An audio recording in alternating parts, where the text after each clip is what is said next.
The reading is taken from the Gospel according to St. John. At that time, Jesus said to the crowds of the Jews, "My flesh is real food, and my blood real drink. The man who feeds on my flesh and drinks my blood abides in me, and I in him. Just as the Father who has life sent me, and I have life because of the Father, so the man who feeds on me will have life because of me. This is the bread which came down from heaven.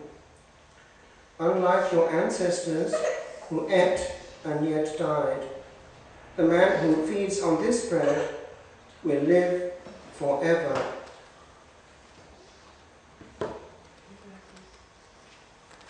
My dear friends, this gospel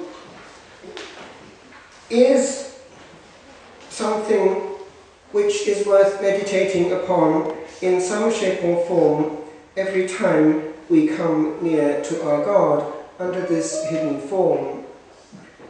Just think what we are doing. We are eating our God.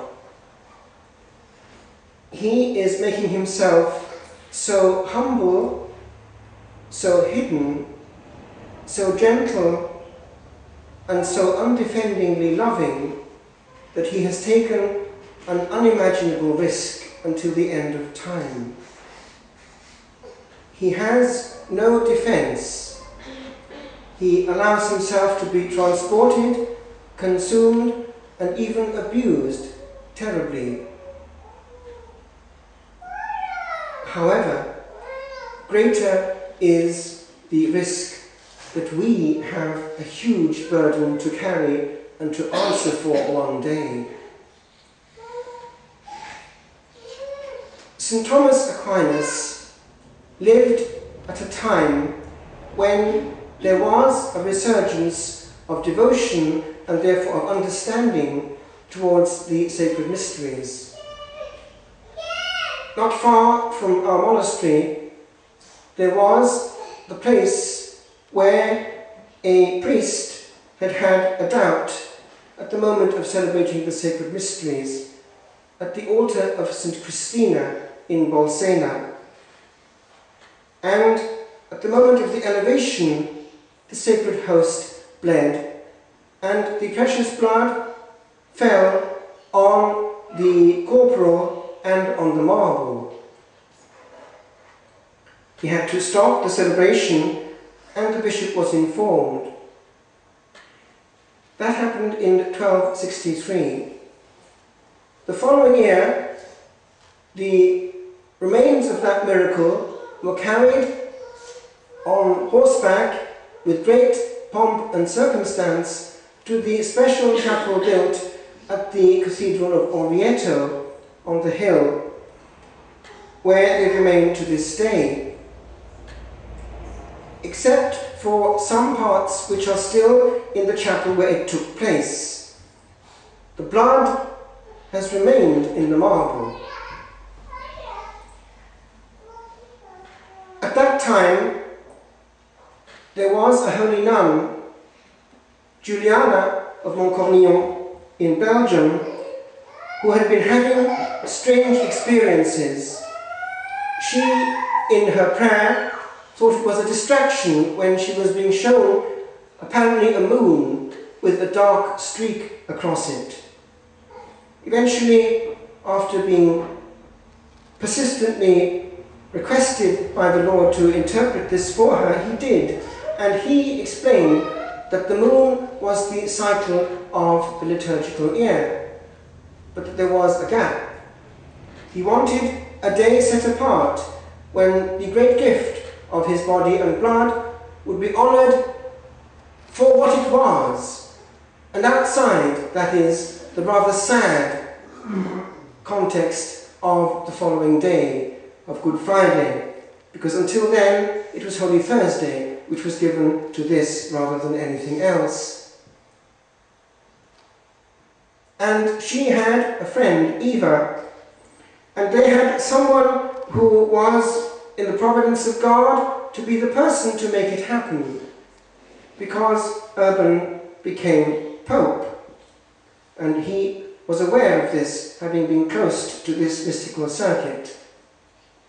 And therefore, he was the one who was the instrument to make this happen.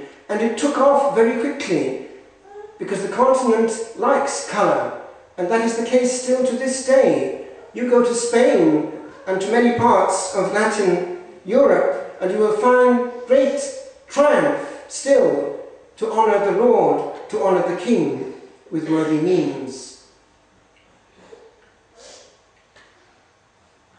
St. Thomas Aquinas was living at this time, and there was a need for a Mass, an office, all the hours thereof, to be composed. But St. Bonaventure was also around at the same time, and they were both summoned as great theologians before the Holy Father, according to the story. And they had been asked to compose, both of them, texts.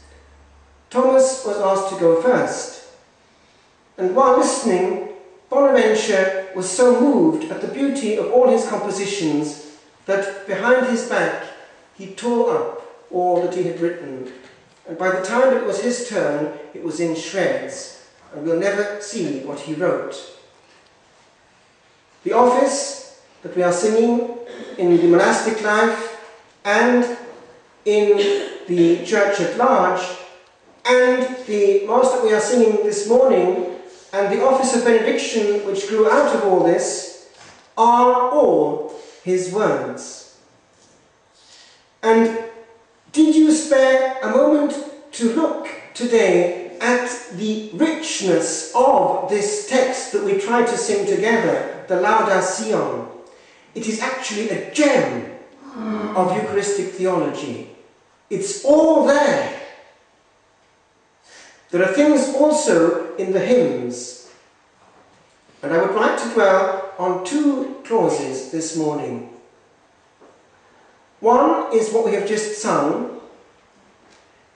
It's that all receive the same, but not with the same effect.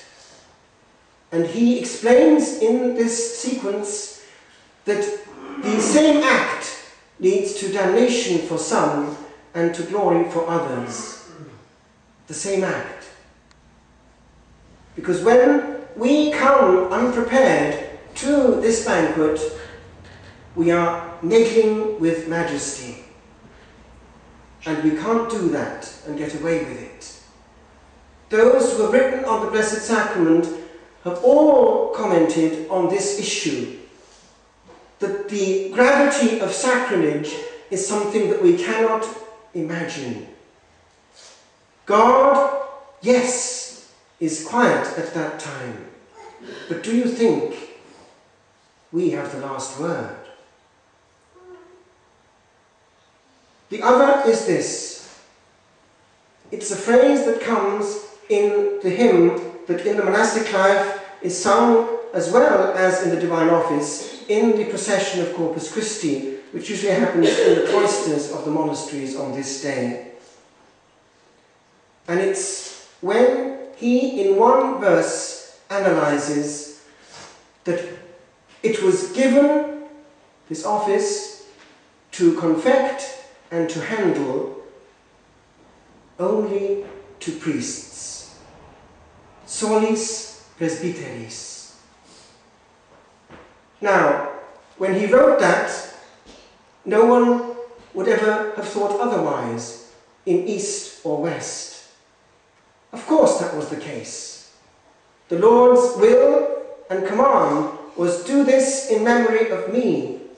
And the do this included also that of handling and handing on.